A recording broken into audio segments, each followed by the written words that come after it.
Regarde sous la voiture, cria une jeune fille noire sans abri. Le millionnaire se figea devant ce qu'il vit. Un millionnaire monte dans sa voiture, ignorant qu'une bombe mortelle l'attend en dessous, placée par des ennemis furieux de son combat contre le trafic d'enfants. Personne ne remarque le danger, sauf une petite fille sans abri qui refuse de rester silencieuse. Son cri arrête tout et ce qui se passe ensuite change leur vie à jamais. Avant de commencer, dites-nous dans les commentaires quelle heure il est et d'où vous regardez. Commençons. Harrison Cole sortit de la berline noire avec les mouvements fermes et contrôlés d'un homme qui avait passé toute sa vie à refuser de montrer sa peur.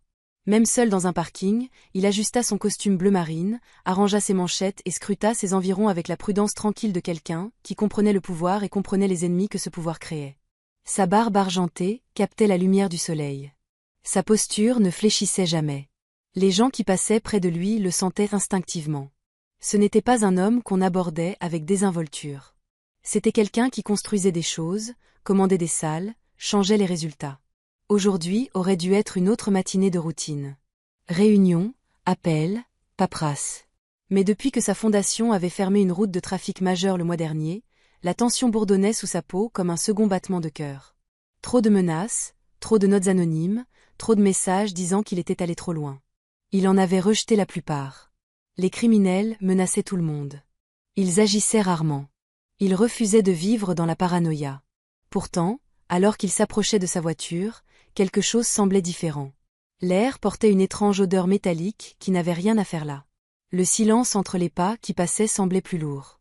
Une pression subtile pesait à l'arrière de son cou, picotant comme des yeux invisibles qui le regardaient.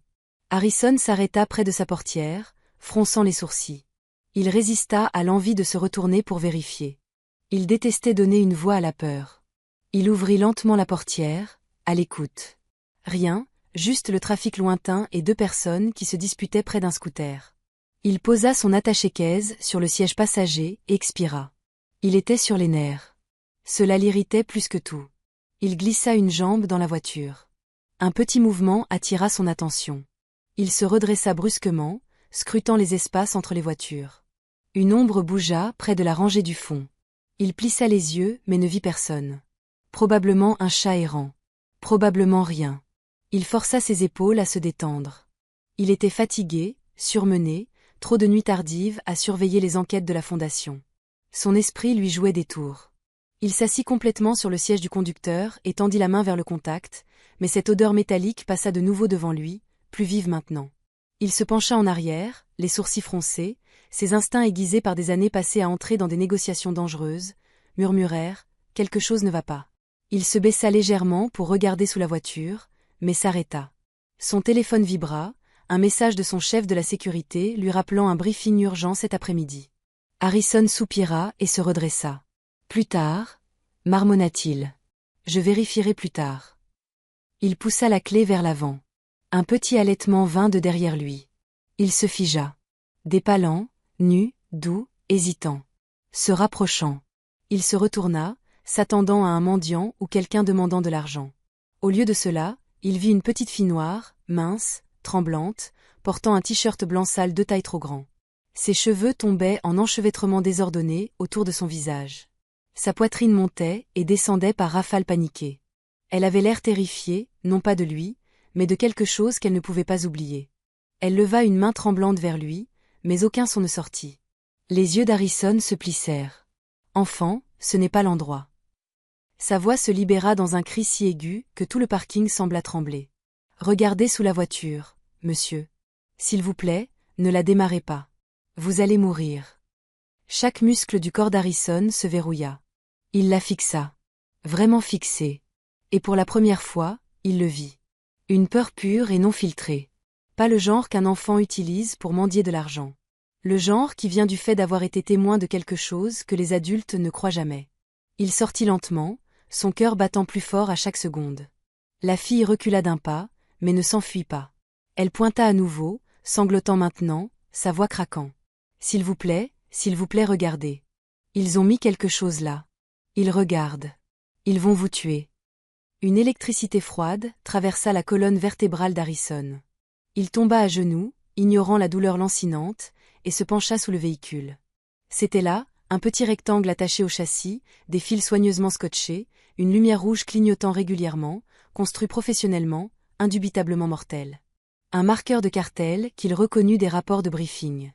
Une bombe conçue non seulement pour tuer, mais pour envoyer un message. Nous pouvons vous atteindre n'importe où. Ses ennemis étaient finalement passés des menaces à l'action. Il se releva rapidement, le souffle instable. La fille tressaillit, mais Harrison tendit doucement la main, lui serrant les épaules. « Tu les as vus » murmura-t-il. Elle hocha la tête, les larmes coulant sur son visage. « J'ai essayé de le dire aux gens.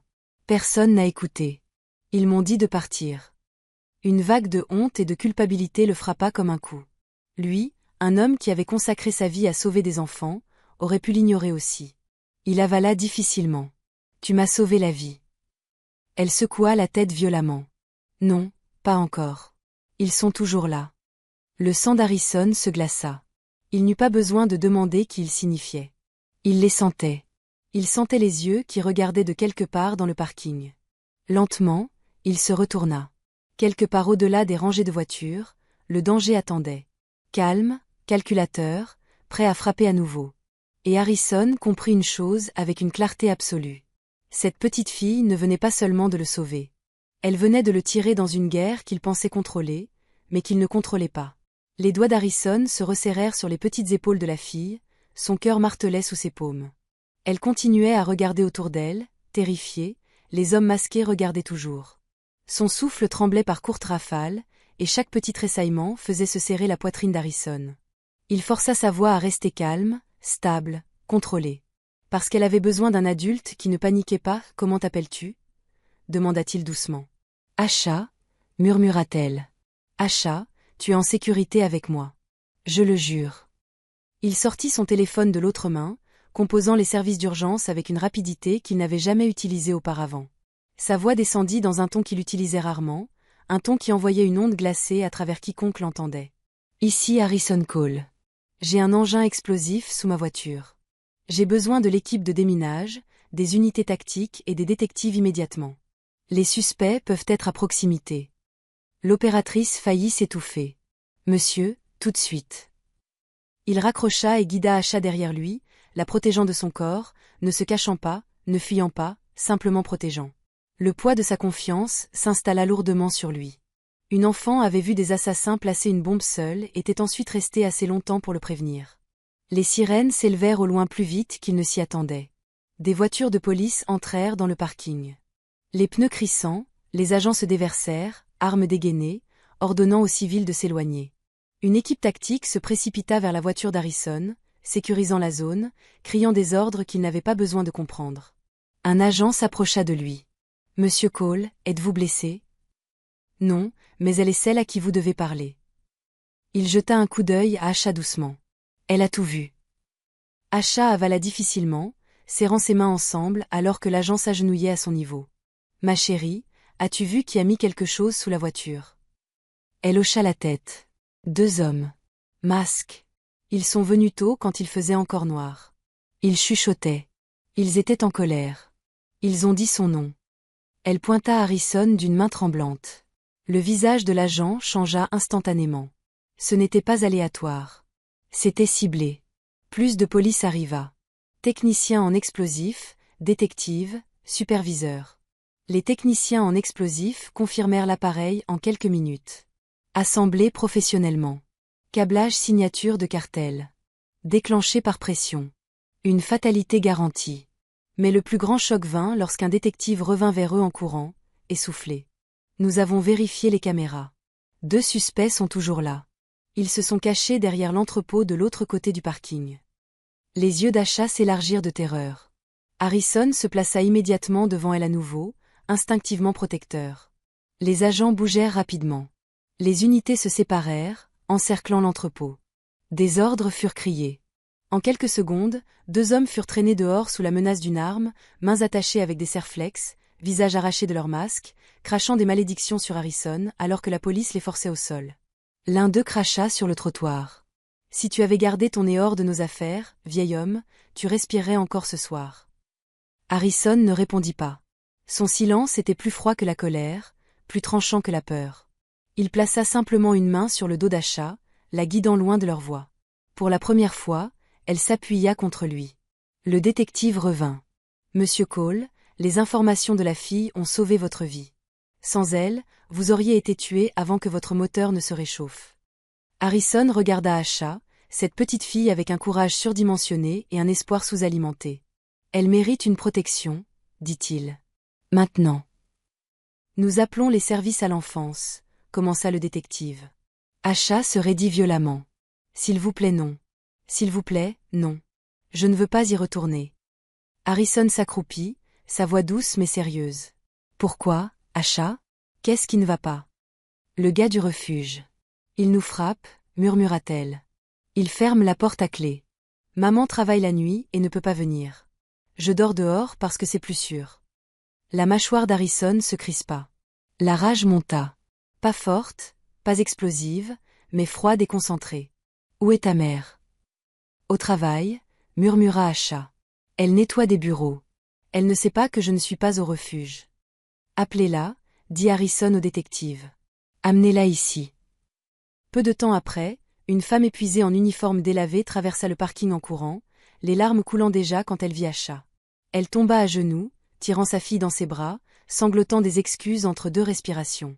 Asha, mon bébé, qu'est-ce qui s'est passé? Pourquoi n'es-tu pas en sécurité? Pourquoi ne m'ont-ils pas dit? Harrison regarda les retrouvailles avec une lourdeur dans la poitrine qu'il n'attendait pas. Les mains de la mère tremblaient alors qu'elle encadrait les joues d'Asha, terrifiée mais soulagée. Asha s'accrocha à elle comme si elle s'était noyée pendant des mois. Le détective s'approcha. Madame, votre fille a sauvé la vie de Monsieur Cole et nous a aidés à arrêter 2 hommes que la ville recherchait depuis des années. La mère cligna des yeux, dépassée. Ma fille. Oui, dit Harrison doucement. Votre fille est plus courageuse que la plupart des adultes que j'ai jamais rencontrés. La mère d'Asha s'effondra à nouveau, cette fois dans l'incrédulité. Puis Harrison fit quelque chose qu'il faisait rarement. Il s'agenouilla. Nous avons des refuges qui sont sûrs, des programmes qui protègent les enfants, ne leur font pas de mal. Votre fille ne retournera pas dans cet endroit.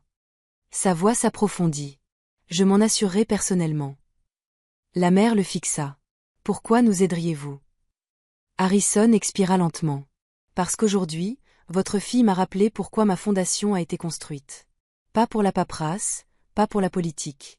Les enfants. Il posa une main douce sur l'épaule d'Asha. Et parce qu'elle m'a sauvé la vie. Cela mérite plus que des remerciements. Le détective intervint. Monsieur Cole, le maire veut vous parler. Il recommande que la ville reconnaisse officiellement cette fille. Asha cligna des yeux. Me reconnaître. Harrison sourit pour la première fois de la journée. Oui. Pour bravoure. Et au cours des heures suivantes, tout changea. La police protégea la famille d'Asha. Les services à l'enfance ouvrirent une enquête d'urgence sur le refuge abusif. Des équipes de presse arrivèrent. Le maire appela Asha une héroïne. Des donateurs supplièrent d'aider. Et Harrison, qui pensait autrefois contrôler chaque bataille qu'il menait, réalisa quelque chose de bien plus grand. Il avait passé des années à sauver des enfants du danger.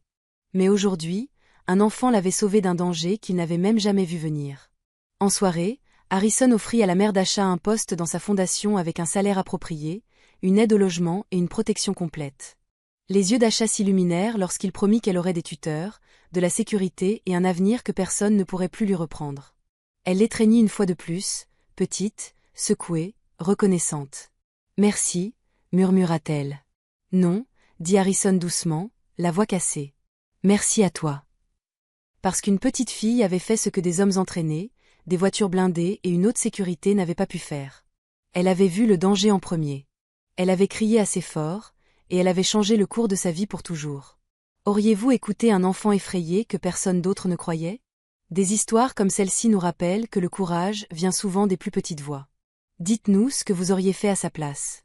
Cliquez sur j'aime si cela vous a touché. Commentez vos pensées et abonnez-vous pour plus d'histoires puissantes qui changent la vie chaque jour.